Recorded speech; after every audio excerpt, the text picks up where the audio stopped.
ధీరుభాయ్ అంబానీ, అదానీస్, రమేష్ దమానీ వీళ్ళంతా పుట్టుకతోనే గొప్పవాళ్ళు అనుకుంటున్నారా? కాదండి, మీలాగా నాలాగా మిడిల్ క్లాస్ బ్యాక్గ్రౌండ్ నుంచి వచ్చిన వాళ్లే. అలానే ఇప్పుడు న్యూ జనరేషన్ లో చూసుకుంటే ఓయో రూమ్ స్టార్ట్ చేసిన రితేష్ అగర్వాల్ బ్యాక్గ్రౌండ్ కూడా మిడిల్ క్లాసే.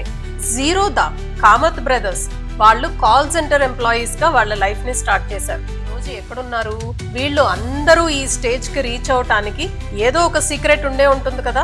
ఆ సీక్రెట్ ఏంటి అని కనుక్కోవటానికి జరిగిన కొంత అనాలిసిస్ లో కొన్ని ముఖ్యమైన విషయాలు ఉన్నాయి. అందులో ఫస్ట్ ది, వీళ్ళంతా నాలెడ్జ్ ని పెంచుకుంటారు, రీడింగ్ చేస్తారు. తో పాటు వీళ్ళు కోటీశ్వర్లు అవ్వటానికి ఉపయోగపడిన కొన్ని principles with real life examples మనం ఈ రోజు డిస్కస్ చేసుకున్నాం. కేవలం లక్ వల్ల, బ్యాక్గ్రౌండ్ వల్ల వీళ్ళంతా ఈ పొజిషన్ కి వచ్చారు అనుకోవటం కేవలం ఒక భ్రమ.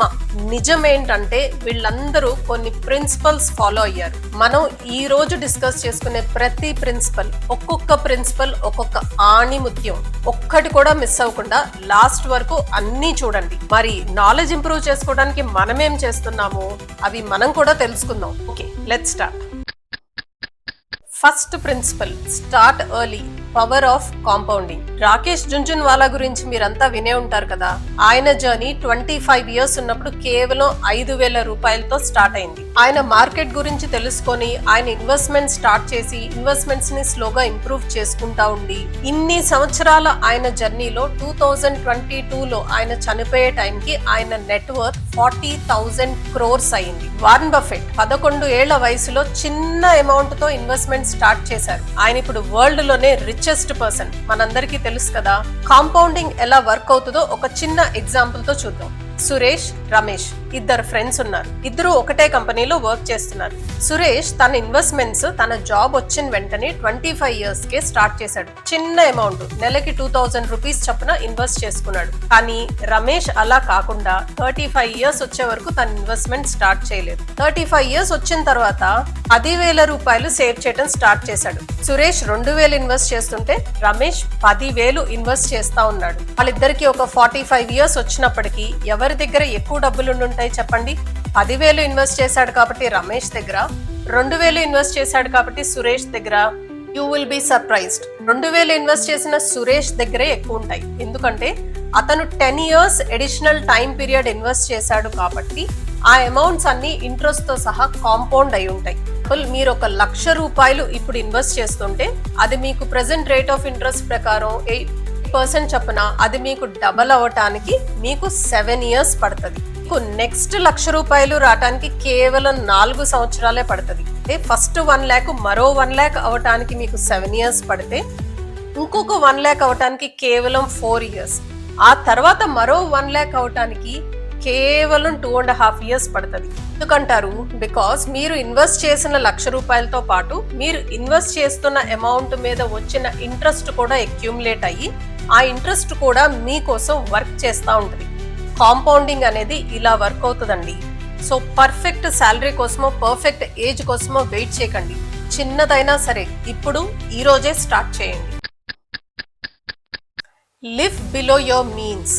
ఇన్ఫోసిస్ ఫౌండర్ నారాయణమూర్తి గారు ఆయనకి సూపర్ సక్సెస్ వచ్చిన తర్వాత కూడా చిన్న 2 bedroom హౌస్ లో చాలా కాలం ఉన్నారండి. ఆయన వైఫ్ సుధామూర్తి దీని గురించి చాలా స్టోరీస్ చెప్పారు. వచ్చిన ప్రాఫిట్స్ ని కంపెనీలోకి వాళ్ళు రీఇన్వెస్ట్ చేసుకున్నారు. స్టార్టింగ్ లోనే లగ్జరీస్ కి, పెద్ద పెద్ద బంగ్లోస్ జోలికి వెళ్ళలేదు. అజీమ్ ప్రేమ్జీ విప్రో ఫౌండర్, ఆయన ఒకప్పుడు ఇండియాస్ రిచెస్ట్ పర్సన్. ఆ టైంలో కూడా ఆయన ఒక సింపుల్ కారు నడిపేవారండి. Because he strongly believe money should work, money should not be wasted అని. వెల్త్ బిల్డ్ చేసేది స్టేటస్ కోసమో, షో ఆఫ్ కోసమో కాదు. మనం ఇనీషియల్ డేస్ లోనే ఉన్న అమౌంట్ అంతా మనం లగ్జరీస్ కి స్పెండ్ చేస్తే రీఇన్వెస్ట్ చేయలేం కదా.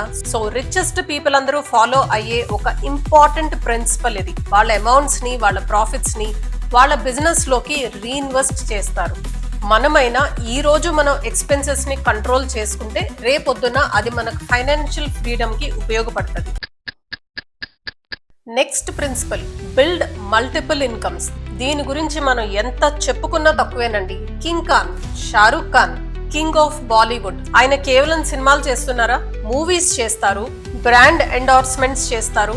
రెడ్ చిల్లీ ఎంటర్టైన్మెంట్స్ అనే ఒక ప్రొడక్షన్ హౌస్ ఉంది. కోల్కతా నైట్ రైడర్స్ మీ అందరికీ తెలుసు కదా, ఆయనకు ఒక టీం ఉంది. రియల్ ఎస్టేట్ ఇన్వెస్ట్మెంట్స్ ఉన్నాయి, ఒక్కటి కాదు. మీరు సూపర్ సక్సెస్ఫుల్ అయిన ఏ పర్సన్ అయినా తీసుకోండి, ఏ బిజినెస్ అయినా తీసుకోండి, మల్టిపుల్ స్ట్రీమ్స్ ఆఫ్ ఇన్కమ్ ఉండి తీరుతుంది. ఫర్ ఎగ్జాంపుల్ షారుఖ్ ఖాన్ ది ఒక ఫిలిం ఫ్లాప్ అయింది అనుకోండి, ఆయనకి దానివల్ల ఏమన్నా నష్టమా? Because he has many other sources.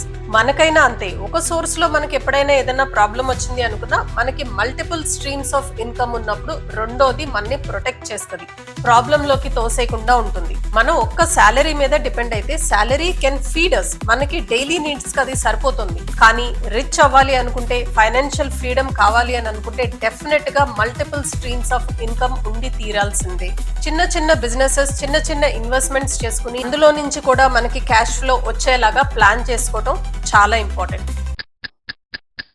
Invest, don't just save money.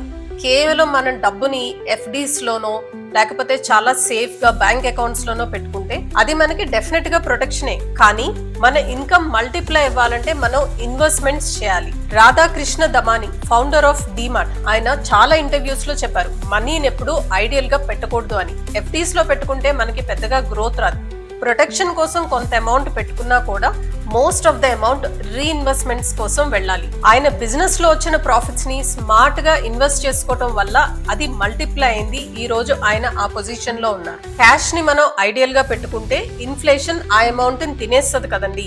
Investments చేసుకుంటేనే మన అమౌంట్ మల్టిప్లై అవుతుంది. మనం మనీ కోసం వర్క్ చేయడం కాదు, we should always make money work for us. Keep learning, keep growing. మనం గ్రో అవ్వాలంటే మనం నేర్చుకుంటానే ఉండాలి. లెర్నింగ్ మనకి లైఫ్ లాంగ్ జరుగుతూనే ఉంటుంది. డాక్టర్ ఏపీజే అబ్దుల్ కలాం, ఆయన చాలా పూర్ ఫ్యామిలీలో పుట్టారండి. కానీ నేర్చుకోవటానికి ఆయనకున్న ఇంట్రెస్ట్, నాలెడ్జ్ డెవలప్ చేసుకోవటంలో ఆయనకున్న ఇంట్రెస్ట్ తో ఆయన చిన్నతనంలోనే న్యూస్ పేపర్స్ అమ్మేవారంట. ఆ న్యూస్ పేపర్స్ అమ్మే క్రమంలో ఆయన పేపర్ ని చదివేవారు. నాలెడ్జ్ ని అలా డెవలప్ చేసుకున్నారు. అదే ఆయన్ని మిజైల్ మ్యాన్ ఆఫ్ ఇండియా చేసింది. ఆ తర్వాత ఆయన్ని ప్రెసిడెంట్ ఆఫ్ ఇండియా చేసింది. లెర్నింగ్ అనేది లైఫ్ లాంగ్ ఇన్వెస్ట్మెంట్. మీరు ఎంత ఎక్కువగా మీ స్కిల్స్ ని డెవలప్ చేసుకుంటే, మీరు ఎంత ఎక్కువగా నాలెడ్జ్ ని డెవలప్ చేసుకుంటే మీ వాల్యూ అంత ఎక్కువగా పెరుగుతుంది. మీ వాల్యూ అంత ఎక్కువగా పెరిగినప్పుడు ఆబ్వియస్ గా మీ గ్రోత్ కూడా వస్తుంది. ఇందాక మనం చెప్పుకున్నట్టు అమౌంట్స్ ఎలా అయితే కాంపౌండ్ అవుతాయో మన నాలెడ్జ్ అంతకన్నా ఫాస్ట్ గా కాంపౌండ్ అవుతుంది. Take calculated risk. అసలు రిస్కే తీసుకోకపోతే గ్రోత్ ఎక్కడి నుంచి వస్తుందండి? ధీరుభాయ్ అంబానీ ఒక పెట్రోల్ పంపులో వర్క్ చేసేవారు. ఆ తర్వాత రిస్క్ తీసుకొని ఆయన ముంబైలో ఒక టెక్స్టైల్ కంపెనీ స్టార్ట్ చేశారు. ఆ ఒక్క రిస్క్, క్యాలిక్యులేటెడ్ మూవ్ ఈ రోజు రిలయన్స్ ఇండస్ట్రీకి ఫౌండేషన్. మనందరికీ తెలిసిందే, today Reliance is the biggest company in the country. మనం చాలా సేఫ్ గా ప్లే చేయాలనుకుంటే మనం చాలా యావరేజ్ గానే మిగిలిపోతాం. అలా అని బ్లైండ్ రిస్క్ తీసుకుంటే కంప్లీట్ గా మనని డిస్ట్రాయ్ చేస్తుంది. Calculated risk backed by research and courage will definitely give good results. మన డెస్టినీ చేంజ్ అవడానికి అది ఉపయోగపడుతుంది.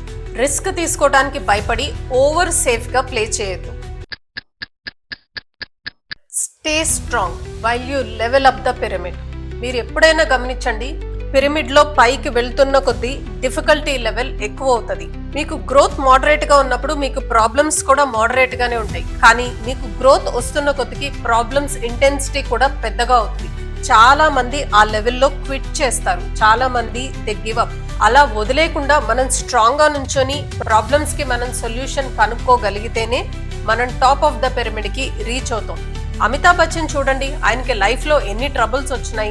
ఏబీసీ కార్పొరేషన్ పెట్టిన తర్వాత ఆయన ఆల్మోస్ట్ బ్యాంక్రప్సీలోకి వెళ్ళిపోయారు. మళ్ళీ హి పుల్డ్ హిమ్సెల్ఫ్ అప్. భయపడి అక్కడే ఆగిపోతే గ్రోత్ రాదు. పిరమిడ్ లో పైకి వెళ్ళిన కొద్దికి ప్రాబ్లమ్స్ మరింత ఎక్కువగా ఉంటాయి. కానీ ప్రతి ప్రాబ్లం కి ఒక సొల్యూషన్ ఉంటుంది. ఆ స్టేజ్ లోకి వెళ్ళిన తర్వాత అంత తేలిగ్గా సొల్యూషన్స్ దొరకకపోవచ్చు, కానీ ప్రయత్నిస్తే డెఫినెట్ గా సక్సీడ్ అవుతారు. ఈ 8 ప్రిన్సిపల్స్ కేవలం 8 మోటివేషనల్ స్టోరీస్ కాదండి. They are real life examples, real life లో ప్రూవ్ అయిన విషయాలు. మనం ఈ రోజు చెప్పుకున్న అన్ని ప్రిన్సిపల్స్ కాకపోయినా ఇందులో కనీసం కొన్నైనా మనం ఇంప్లిమెంట్ చేయగలిగితే will go very close to becoming కరోడ్పతీస్. మన టార్గెట్స్ మనం అచీవ్ చేయడానికి ఇవి డెఫినెట్ గా ఉపయోగపడతాయి. ట్రై చేసి చూడండి. Thank you so much for watching till here. Please do subscribe, share and like the video. Bye bye.